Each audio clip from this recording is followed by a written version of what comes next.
Magandang hapon mga kapatid. So tayo darako na sa ating mensahe sa hapong ito. Kanilang umaga, para lang sa inyong kaalaman, ang aming pag-aaral sa Biblia, Bible study, ay patungkol sa unang kabanata ng aklat ni Pablo sa mga taga-Roma. At ang mensahe ay tungkol sa maling turo ng original sin at pagbibinyag sa mga sanggol, infant baptism. Yun po ang aming pinag-aralan kanina umaga. Pero sa hapon itong ating pag-aaralan ay patungkol sa Old Testament. Ito po ay sa pagitan ni Lot at ni Abraham. Sila po ay actually, ang relasyon nila ay si Lot ay pamangkin ni Abraham. So sila ay magkamag-anak. At dahil sa dakilang biyaya na ibinigay ng Diyos kay Abraham at kay Lot, sila ay naging mayaman sa lugar na yon. At hindi na sila maaaring tumira na magkasabay. Kasi kayamanan ng unang panahon ay patungkol sa mga hayop. Dito sa Genesis chapter 13, verse 5, yun po yung nasa Wikang Banyaga. Basahin po natin sa ating wika. So Genesis chapter 13, verse 5 to verse 13. Ano po? Ito yung pagkakataon na nagkaroon ng conflict yung mga pastol ni Abraham at saka ni Lot. Ito po ang ating mababasa. Si Lot ay sumama kay Abraham, ay mayroon din mga tupa, baka at mga tolda. Hindi makayanang lupain na sila'y manirahang magkasama sapagkat napakarami ng kailang pag-aari. At nagkaroon ng pagtatalo ang mga pastol ng hayop ni Abraham at ang mga pastol ng hayop ni Lot. Ang Cananeo at ang Perizeo ay naninirahan noon sa lupain. So itong lupain na ito, hindi lang sila Abraham at saka ni Lot. Meron pang ibang nakatira. Meron din sila mga hayop. Sinabi ni Abraham kay Lot, wag na tayo magkaroon ng pagtatalo, maging ating mga pastol sapagkat tayo magkapatid. Ibig sabihin, sila ay magkamag-anak. Hindi naman sila literal na magkapatid, sila ay magtiyo. Sila ay magkamag-anak. Di ba nasa harapan mo ang buong lupain? Umiwalay ka sa akin. Kapag kinuha mo nasa kaliwa, ako'y pupunta sa kanan. At kapag kinuha mo nasa kanan, ako'y pupunta sa kaliwa. Inilibot ni Lot ang kanyang paningin at natanaw niya ang buong libis ng Yordan na pawang natutubigang mabuti gaya ng alamanan ng Panginoon. So, hindi naman nakita ni Lot yung alamanan ng Panginoon. So, in other words, makikita natin, nang nagsulat po rito si Moses, hindi na niya nakita yun. Ito'y sinabi ng Espiritu Santo sa kanya. Kung gaano kaganda yung lupain ng alaman ng Panginoon. Gaya ng lupain ng Ehipto sa gawin ng Zoar. Ito'y bago inasok ng Panginoon ang Sodoma at Gomorrah. Ito po ay isang figure of speech na mayroong para bagang pagkakamali sa panahon. Hindi pa nagiba yung Sodoma at Gomorrah. Pero yung nagsulat dito, alam niya na hindi nagiba. So, parang may pagkakamali sa panahon.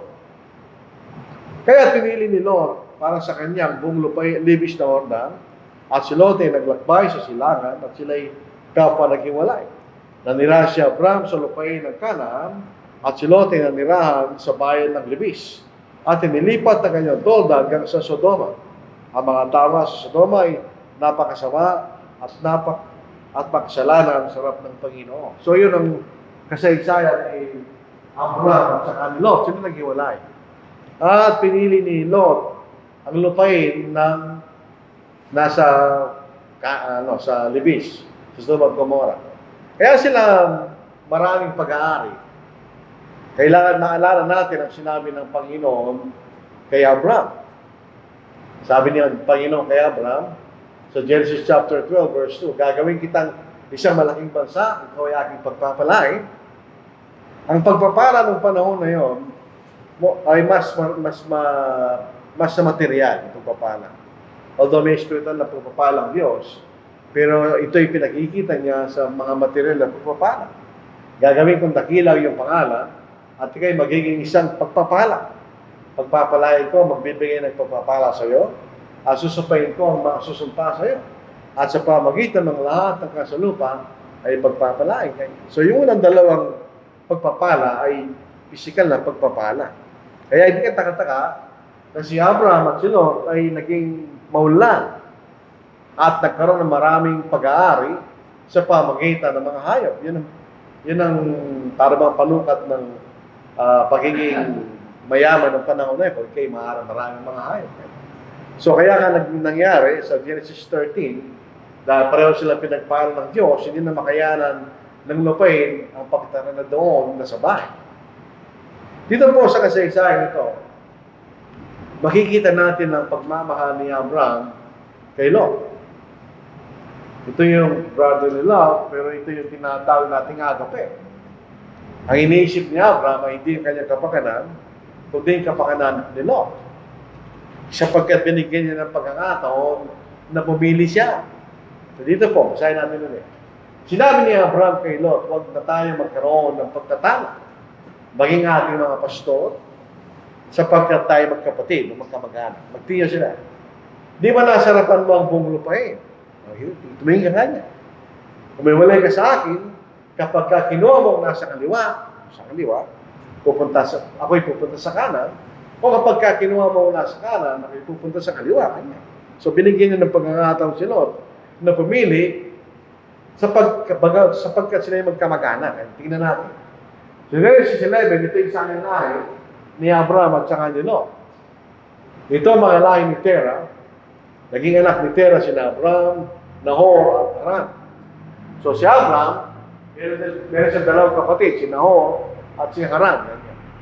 At naging anak ni Haran si Lot. So pamangkin ni Lot, ni Abraham, si Lot. So matwid, kumbaga sa rangko, mas magtaas ang rangko ni Abraham. Sapagkat siya tiyo at si Lot ay pamangkin. Mataas siya. Kahit sa panahon natin, ganoon din. Nire-respeto mo yung mas nakakahigit sa'yo. Pero baliktad. Bagamat, pamangkin lamang ni Abraham si Lot, pero binigyan niya ng pantay na pagkakataon.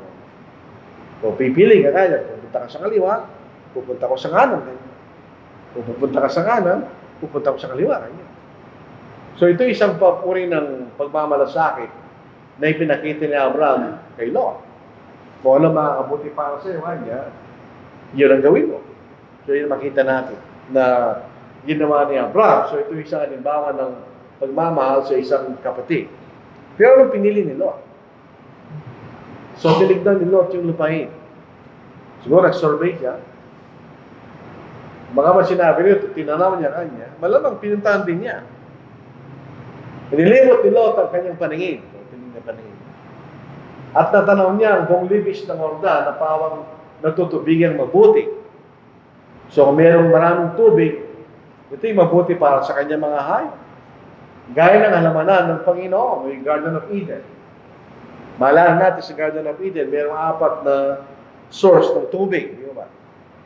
Kung babalik tayo sa Genesis chapter 1. Gaya ng lupain ng Egypto. Ito rin ang dahilan bakit nagkaroon ng taggutom sa buong sa kalibutan, ang Egypto ay may pagkain. Sa gawin ng Zoar. Ito'y bago winasok ng Panginoon ang Sodoma at Gomorrah. Kaya pinili ni Lot para sa kanyang buglibis na Jordan at si Lot ay naglakbay sa silangan at sila ikaw pa naghiwalay. Napansin po natin ang consideration ni Lot ay para sa kanyang mga hayop kanya. Na ito ay mabuti. Pupunta siya sa lugar na makakabuti para sa kanyang mga hayop kanya. Sa kanyang mga pag-aari dahil maraming tubig. Pero isang bagay ay hindi napansin ni Lot. Ang mga tao sa Sodoma ay napakasama at makasalanan sa harap ng Panginoon. So ito yung magandang lupain. Totoo yan. Ito yung lupain na pwede kang pumunta at ikaw magkakaroon ka ng prosperidad sa iyong mga pag-aari. Dahil siyang magandang lugar. Kaya lang, ang negative, yung lugar na yun ay makasalanan. So maraming mga tao doon ay masama at makasalanan sa harapan ng Diyos. So ang consideration ni Lot ay sa kanyang material prosperity kanya. Sa lugar na ito kanya, ako ay maaaring ulad sa pamagitan ng aking mga hayop. Dahil ito yung matubig. Maraming pagkain sa kanyang mga hayop, pati rin sa kanya. Pinakalimutan niya na sa lugar na yon ay masamang lugar. Itong mga tao dito ay sumasamba sa mga Diyos-Diyosan at mga alangani. Sabihin, homosexual sa mga tao doon. Yung mga lalaki ay bakla. Ano makikita sa mga babae? So ito yung abnormal na lugar. Yung mga lalaki sa kapwa lalaki. Siguro meron din mga hindi ganon, pero karamihan ay ganon. Tignan po natin, basahin. Ito yung lugar na pinag-uusapan. Si Abraham, doon siya nanatili siya doon. Si Lot pumunta siya doon.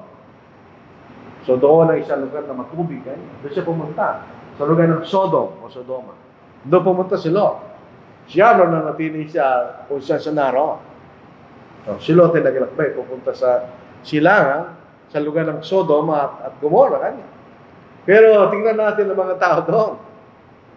Kung pupunta tayo sa pag-advance tayo, sa Genesis 18, kung ikakamali, may dalawang bisita si Lot. Sinasabi, dalawang lalaki. At ito sinasabi ng mga tao doon. Subalit bago sila nagsihiga, ang mga lalaki ng lungsod, ang mga lalaki sa Sodoma, maging mga bata at matanda, pasinin niyo, bata at matanda, ganyan. Lahat ng mga tao hanggang sa pinakahuling tao ay pumalibot sa bahay. So pinaligiran niya ang bahay ni Lot. Kanilang tinawagan si Lot at sinabi, saan naroon ang mga lalaking dumating sa iyo ng gabing ito? Sana bisita mo kanya. Ilabas mo sila sa amin upang makilala namin sila. Siyempre makilala, hindi ito sa kahulugan na yung alam natin makilala. Dahil pag uusap tayo sa pagbabasa, merong ibang pinapresent si Lot. Tuloy natin. Lumabas si Lot sa pintuan upang mamarap sa kanila at isinarang pinto sa likuran niya. O si Lot na nagipag-usap. At sinabi niya, mga kapatid ko, nakikiusap ako na huwag kayong gawa ng ganyang kasamaan. Isipin natin, anong masama sa magpakilala? So hindi ito ordinary pagpapakilala. Ito ay sexual knowledge. Ito yung mga lalaki, pero gusto sila magkaroon ng relasyon sexual sa mga lalaking bisita ni Lot. Kasi kaya nga sabi niya, huwag kayong gawa ng ganong kasamaan kanya. Dahil si Lot, siya pa rin ay matuwid sa harapan ng Diyos. Tuloy natin. Narito, may dalawa kong anak na babae. Bakit yun ang present niya? Na hindi pa naksipingan ng lalaki. Sila ay aking ilalabas sa inyo at gawin niyo sa kailang ayon sa inyong nais. Huwag lamang niyong gawan ng anuman ng mga lalaking ito sapagkat sila'y nasa ilalim na aking bubungan kanya. Sila ay aking responsibilidad kanya. Okay, gawa ng masama sa kanila. At sinabi nila, manatili ka dyan. At sinabi pa nila, ang taong ito ay naparito bilang dayuhan at ibig niya maging hukom kanya. Maging hukom dahil sinasabi niya, huwag kayong gawa ng masama kanya. Ngayon, gagawan ka namin na higit na masama kaysa sa kanila. At kailang ipinagtulakan ng lalaking sulot at nagsilapit upang sirain ng pintuan. Subalit iniunat ng mga lalaki kailang kamay at binatak si Lot sa loob ng bahay at kailang sinara ng pintuan. At binulag nila ang mga tao nasa pintuan ng bahay, maging maliit o malaki, ano pat hindi nila makita ang pintuan. So yung mga lalaking yun, hindi sila ordinary tao. Sila may kapangyarihan. Hindi natin alam, kasi bago rito yung kabanatang ito, may bisita si Abraham na 3 lalaki kanya. At tinawag niya yung mga yon na Panginoon. Katulad ng pangalan ng Diyos. Tapos yung dalawa, pumunta sa Sodom at Gomorrah kanya. So hindi natin alam ano sila, kung sila ibang mga anghel, o yung Diyos na nagkataon, hindi natin alam. Pero hindi sila ordinaryong tao. Meron silang kapangyarihan, makita natin. So sila, mga tao doon, ay mga bakla. Hindi sila normal na lalaki. Bakit ko silang magkaroon ng relasyon sexual sa harapan ng Diyos? Sapagkat kahit kilala ng Diyos, ito sa Romans chapter 1, verse 21, ito yung kasalanan ng mga Gentiles. Katulad ng mga taga-Sodom at Gomorrah. Sapagkat kahit kilala nilang Diyos, siya hindi nila nilalahati bilang Diyos, ni pinasalamatan man. Kundi naging walang kabuluhan sa kailang mga pangatwiran, at ang mga puso nilang walang katuturan ay nagsidilim. Sa pag-aangking marunong, sinagimahangal at ipinagpalit nilang kalalatian ng Diyos na hindi nasisira sa mga imaheng kahawig ng tao na nasisira at ng mga ibon, mga hayop na may apat na paa at mga gumagapang. Kaya dahil sa pagnanasa ng kailang mga puso, ay niyaan sila ng Diyos sa karamihan upang lapastangayin ang kailang mga katawan sa kanilang sarili. Ano ba nangyari? Sapagkat pinalitan nila ng kasinungalingan ng katotohanan ng Diyos at sila isumba at naglingkod sa nilalang sa halip na sa lumala na siyang pinupuri magpakailanman. Amen. Dahil dito inayaan sila ng Diyos sa mga mahalin na pagnanasa. Ipinagpalit ng kailang mga babae ang likas na pagkikipagtalik sa di likas.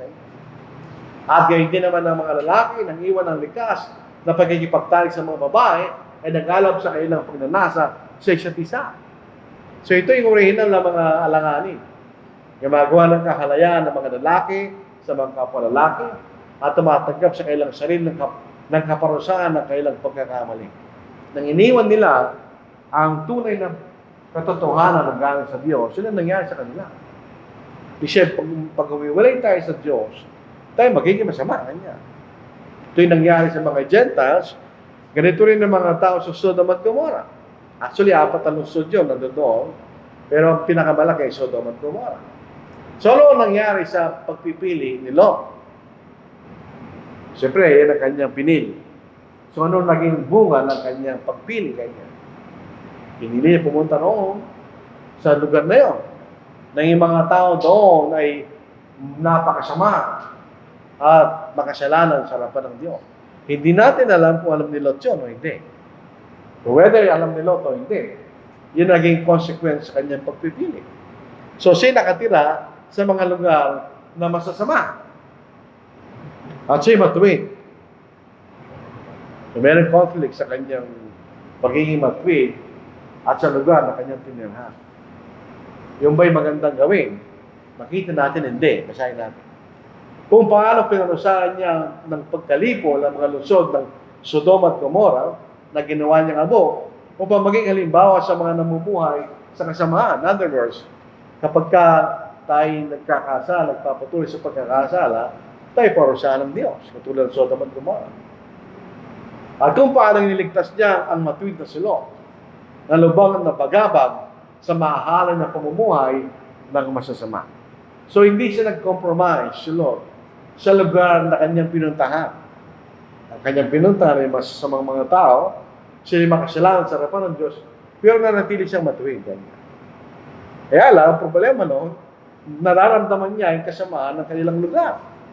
Sapagkat ang matuwid na taong ito na nabuhay na kasama nila araw-araw, ay lubang nababagabag ang matuwid ng kaluluwa dahil sa kailang masasamang gawa na kanyang nakita at narinig.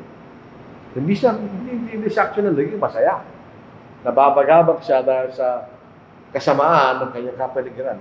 Yan ang sinasabi ng Panginoon sa Matthew chapter 5. Mapapalad ka niya nagluluksa sapagkat sila'y aaliwin. Hindi tinutukoy ng Panginoon doon ang pagluluksa dahil ikay namatayan. Ikay nagluluksa dahil sa kasalanan. Ganon din si Lot. Siya nagluluksa dahil sa kasalanan ng kanyang kapaligiran. Makikita natin. Dito rin po makikita natin yung mga anak ni Lot ay naimpluwensya ng lugar na yun. Kasi siyempre doon ka nakatira. Doon ka na lumaki. Siyempre. So meron ka na ngayon para bagang nagugustuhan mo yung lugar na yun. Ang gusto ng dalawang lalaki, maaari sila yung manghel, sila yung umalis doon para maligtas sila. Dahil gugunawin ng Diyos yung lugar na yun. At sinabi ng mga lalaki kay Lot, mayroon ka pa bang rito kasama? Paalisin mo sa lugar na ito yung mga manugang na lalaki at mga anak na lalaki at babae o sino man sa mga kasamahan mo sa lungsod. Sapagkat malapit na naming lipulin ang lugar na ito dahil sa napakalakas na sigaw laban sa bahay ito sa harap ng Panginoon. At kami sinugo ng Panginoon upang ito'y aming lipulin kanya. Kaya si Lot ay lumabas at kinuusap ang kanyang mga manugang na noon ay mapapangasawa ng kanyang mga anak na babae. At sinabi, tumilding kayo, magsialis kayo sa lugar na ito sapagkat gugunawin ng Panginoon ng bayan. Subalit ang akala ng kanyang mga manugang ay nagbibiro siya. So, ibig sabihin, walang naniwala kay Lot. Nagugunawin ng Panginoon yung lugar na yun. Yung kanyang mga magiging manugang, hindi siya naniwala. Kaya nagbibiro lang si Lot. Ganyan. So, sila napahamak kasama ng mga tao sa lugar na yun. Ang asawa ni Lot ay namatay. Actually, 4 lang ang matuwid. Si Lot, ang asawa niya, at yung 2 anak ng dalaga. Sila lang ang nakaalis. So, yung mga anak ni Lot, natira sila doon. Naiwan sila. So, namatay yun. Kaya lang, ang asawa ni Lot, siyempre siya babae. May mga anak siya naiwan. At marahil, naiisip din niya yung mga pag-aari na naiwan nila. Ang sabi ng mga anghel, nang sila'y mangilabas na nila, sinabi nila, tumakas ka alang-alang sa iyong buhay, huwag kang lumingon o mintuman sa buong libis. Tumakas yan hanggang sa bundok, sapagkat kung hindi ikaw yung mamamatay nga. Tumakas ka punta sa bundok. Huwag ka manatili sa libis. Doon sa valley, pumunta sa bundok. So sila yung malis, tumakas. Pero, sa verse 26, subalit ang asawa ni Lot ay lumingon sa likuran niya. At siya naging aliging asin niya. So siya namatay. Siya sabi ng mga kumausap kay Lot, huwag kayo tumingin. Huwag kayo tumingin sa likuran. Dahil diretso kayo kanya. Tumingin siya. So siya namatay. So ang natira ay si Lot at ang 2 niyang anak na dalaga. Ito yung problema. Sa lipunan na mambasang Israel, pati yung mga nauna sa kanila, sina Abraham, etc. Kung walang magiging binhi o lahi ang isang lalaki, ito ay hindi maganda. Kailangan magkaroon siya ng binhi. Sa ilalim ng kausan ni Moises, kapag ang isang lalaki ay namatay at di siya nagkaanak, yung pinakamalapit niyang kamag-anak ang magiging asawa ng kanyang byuda. Para magkaroon siya ng binhi sa pamagitan ng lalaki yun, kanya. So, wala namang pinakamalapit na kamag-anak si Lot. So, ang nangyari, yung 2 anak niyang babae, sinipingan nila kanyang ama para magkaroon siya ng lahigan. Basahin natin. Kumawon si Lot papalabas sa Zoar at tumira sa bundok kasama ang kanyang 2 anak na babae. Sapagkat siya'y takot na tumira sa Zoar. Siya'y tumira sa isang yungib kasama ang kanyang 2 anak na babae. At sinabi ng panganay sa bunso, ang ating ama ay matanda na at walang lalaki sa lupa na sumiping sa atin. Ayon sa kaugalian ng buong lupa. Halika, painumin natin ang alak ng ating ama at tayo sumiping sa kanya upang mapanatili natin ang binhi ng ating ama kanya. Yun ang kaugalian. At pinainom nila ng alak ang kailang ama ng gabing yun at pumasok ang panganay at sumiping sa kanyang ama. Hindi nalaman ng ama nang siya'y mahiga, hindi nang siya'y bumangon dahil siya lasing.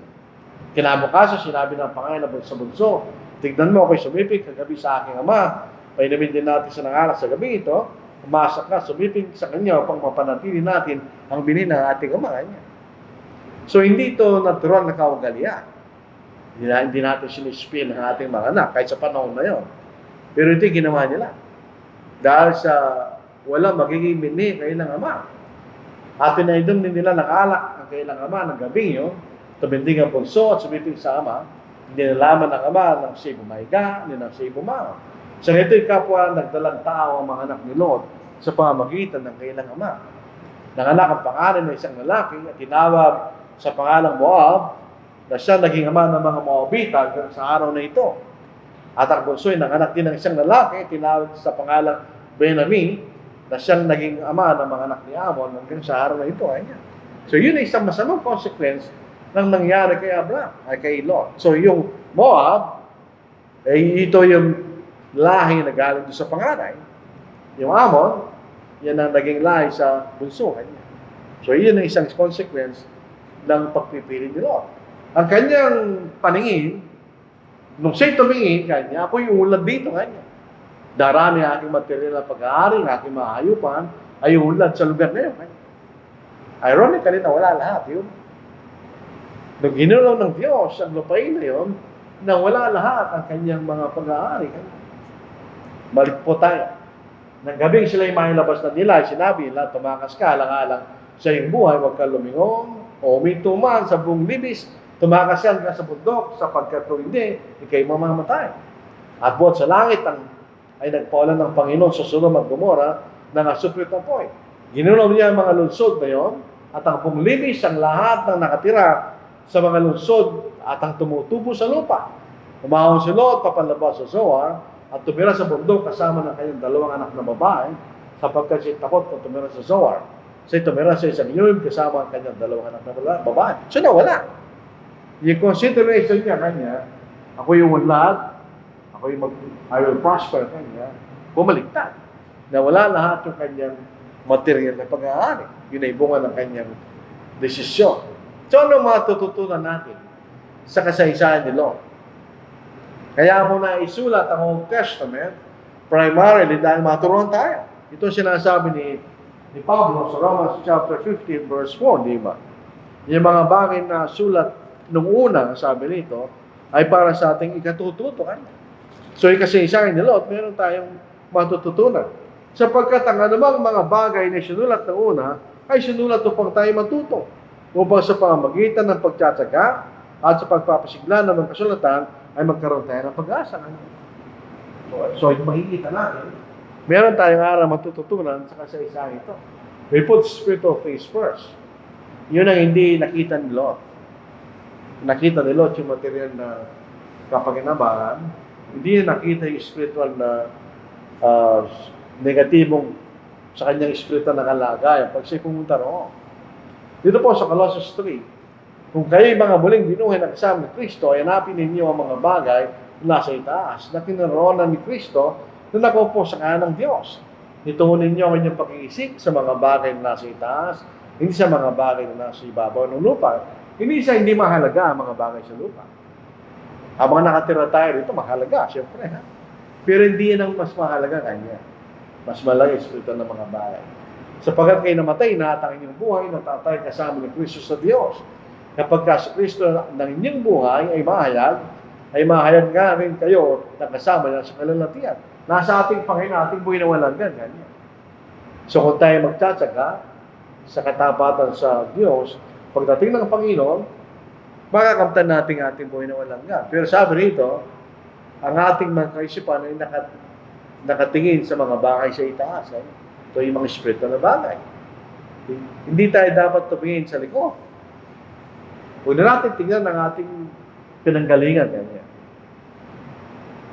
Italiwas ito sa ating kamay-kaan. Ang hindi marunong tumingin sa pinanggalingan, hindi makakapig sa paroroonan. Yun ang ating kasabihan. Pero sa spiritual na bagay, hindi totoo yun. Siguro sa mundong ito, wala kang utang na loob, kaya hindi ka mag-ulat, sabi ng mga tao. Hindi marunong tumingin sa pinanggalingan, hindi makakapig sa paroroonan. Pero sa Biblia, baliktad naman. Dito sa Pilipos chapter 3 verse 13. Mga kapatid, hindi ko pa inangaring na naabot ko na. Kung isang bagay ginagawa ko, nililimot ko ang mga bagay na nasa likuran at tinutungo ang mga bagay na inaharap. Ibig sabihin, kung ikay may nagkamali nung unang panahon, huwag mo nang tingnan yun. Kung ikay nagsisi sa harapan ng Panginoon at ikay nagbago, huwag mo lang tingnan yun. Ganyan. Pumunta ka na sa inaharap. So papunta tayo sa langit, tinutungo ang mga bagay na inaharap. Hindi na natin titignan yung pinanggalingan natin yung bago tayo naging Kristiyano. Nagpapatuloy ako tungo sa mitihin para sa gantimpala ng dakilang pagtawag ng Diyos kay Kristo Jesus. So, hindi katulad ni Lot, so tumingin sa likuran. Sa ating mga Kristiyano, huwag na tayong tumingin sa likuran kanya. Tayo tumingin sa So, wala tayong reverse. Forward lang tayo. Kalimutan mo na yung pinanggalingan mo kanya dahil di makakatulong sa atin yung kanya. Sa ating spiritual na kalagayan. Ang ating mga pag-aari ay hindi permanent. Pansamantala lang. Pwede mawala sa atin. Sa 1 Timothy chapter 6, ang mayayaman sa sanglibutan ito, hindi ito mayayaman, hindi Kristiyano. Wala namang dahilan para pagsulatan o pagsabihan ni Pablo si Timoteo na pagsabihan niya yung mga mayayaman na hindi Kristiyano. Hindi. Ito yung mga Kristiyano. Ang mayayaman sa sanglibutan ito ay atasan mo na huwag magmataas, huwag umasa sa mga kayamanang hindi tiyak. In other words, ito yung kayamanan ito, pwede mawala. kundi sa Diyos na nagbibigay sa atin ng lahat ng mga bagay para sa ating kasiyahan. Kailangan natin kilalanin ng lahat ng mga bagay na mayroon tayo galing sa Diyos. Kanya. Instead na tumitingin tayo sa mga kayamanan ito Kanya, tumingin tayo sa Diyos. Kasi siya nagbibigay ng mga bagay sa atin. Dapat silang gawa ng mabuti, maging mayaman sa mabuting gawa, bukas ang palad at handang mamahagi Kanya. Dahil makita natin ang kayamanan natin sa lupa ay hindi magdadala sa atin sa langit. Ang magdadala sa atin sa langit ay ang kayamanan na uukol sa langit. Dito sa Matthew chapter 6, yung sinasabi ng Panginoon. Dito sa Matthew chapter 6. Basahin po natin. Nung siya ay mangaral doon sa Sermon on the Mount, ito sinabi niya tungkol sa mga pag-aari kanya. Basahin po natin. Verse 24. Walang makapaglilingkod sa dalawang Panginoon sapagkat kapuputan ng isa at iibigin ng ikalawa. Kung maging tapat siya sa isa at ahamakin ng ikalawa, hindi kayo makapaglilingkod sa Diyos at sa kayamanan. So, anong ating priority? Sa verse 33, ngunit hanapin muna ninyo ang kanyang kaharian at ang kanyang katwiran at ang lahat ng mga bagay na ito ay pawang idaragdag sa inyo. So, yun ang mga pag-aari. Yun ang kayamanan sa langit. So, yun yung sinasabi sa ating mga pag-aari. Ang ating kapaligiran ay maaaring may influensya ng ating pananampalataya. Katulad ng nangyari kay Lot at sa kanyang mga anak. Dahil nakatira sila sa isang masamang lugar, ang kanyang mga anak, naging ganun din sila. Sa 2 Peter chapter 2, it's NIV. But if you rescued Lot, a righteous man who was distressed by the depraved conduct of the lawless. Ito yung mga masamang kaugalian, ganyan, na hindi sumusunod sa kautusan ng Diyos. For that righteous man living among them day after day was tormented in his righteous soul by the lawless deeds he saw and heard. So hindi natutuwa si Lot sa nakikita niya. If this is so, then the Lord knows how to rescue the godly from trials and to hold them righteous for punishment on the day of judgment. So tayo rin, dahil katulad natin si Lot, tayo liligtas din ng Panginoon. Hintayin mananatiling tapat sa Kanya. At parurusahan niya yung mga hindi matuwid sa araw ng paghuhukom Kanya. So kung saan tayo nakatira, definitely merong influence sa ating pananampalataya. So titignan din po natin kung saan tayo titira, minsan. At ang Diyos, definitely paparusahan niya yung mga hindi sumusunod sa Kanya. Dito sa Apocalypse chapter 21, verse 8. Ngunit sa mga duwag, sa mga hindi nananampalataya, ibig sabihin, ito yung mga nagpapatuloy sa kanilang mga bagay. Mga karamalduman, mga mamatay tao, mga mapakyapi, mga magkukulang, mga sumasamba. Tingnan, present tense yan eh. Mga sumasamba sa mga Diyos-Diyosa. At sa lahat ng mga sinungaling. Ang kailang bahagi ay sa lawa ng nagliliyab sa apoy at supre na siya'y kalawang kamatayan. So, mayroong kaparusahan.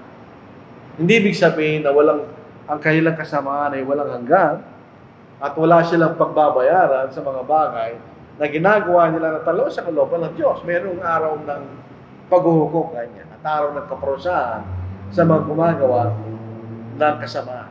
Ang Sodom at Gomorrah ay sinulog ng Diyos. Hindi na natin makikita kung nasaan ang Sodom at Gomorrah. Ang sabi ng iba, ito'y natunaw at nasa ilalim ng Dead Sea. Di natin alam. Pero talagang ito yung mga lugar at may mga tao doon. Ito'y natunaw at nasunog, gayon din ang lupa ay masusunog kanya. Sa pangalang Pedro chapter 3. Ngunit sa pamagitan ng gayunding salita, ang kasalukuyang langit at lupa ay iniingatan para sa apoy. So itong lupa na ito na ating tinitirahan, hindi ito mananatili magpakailanman.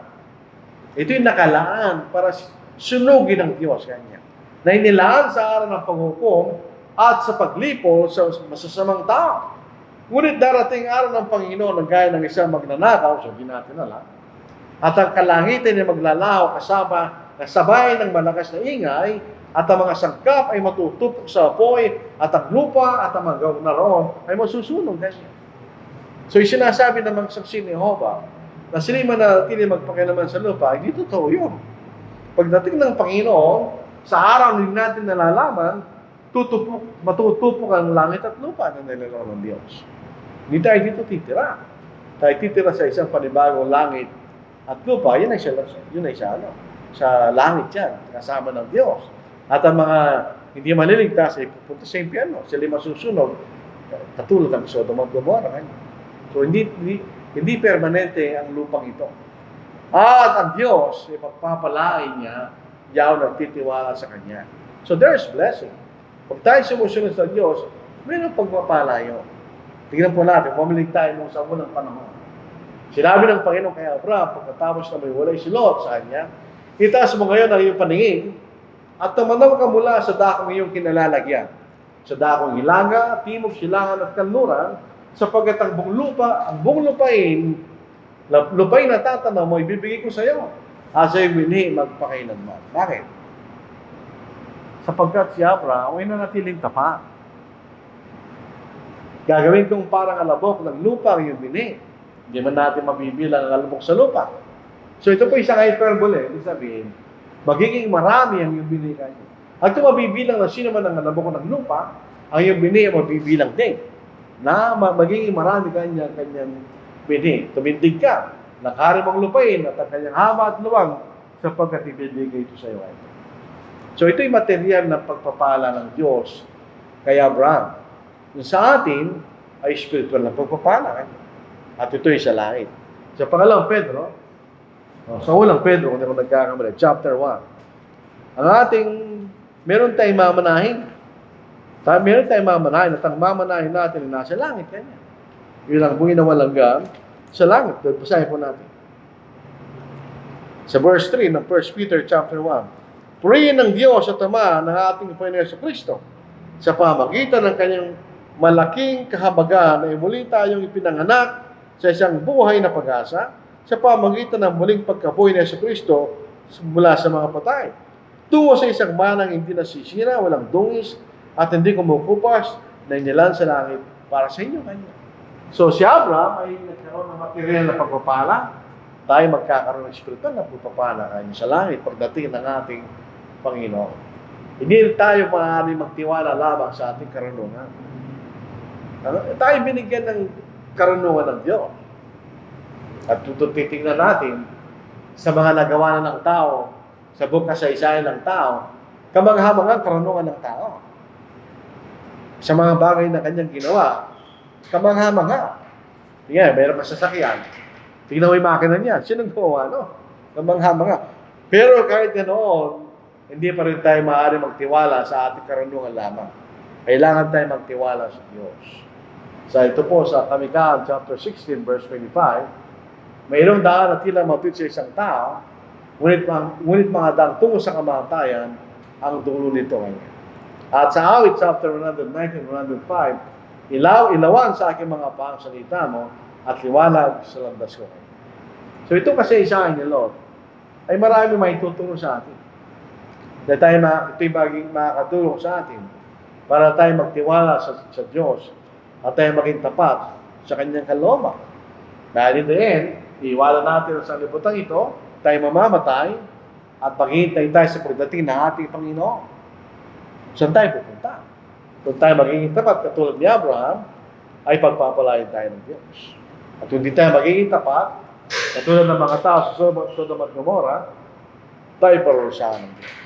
So ito po ang ating mensahe sa hapong ito tungkol sa naging pagpipili ni Lot sa Genesis chapter 13. Maraming salamat mga kapatid.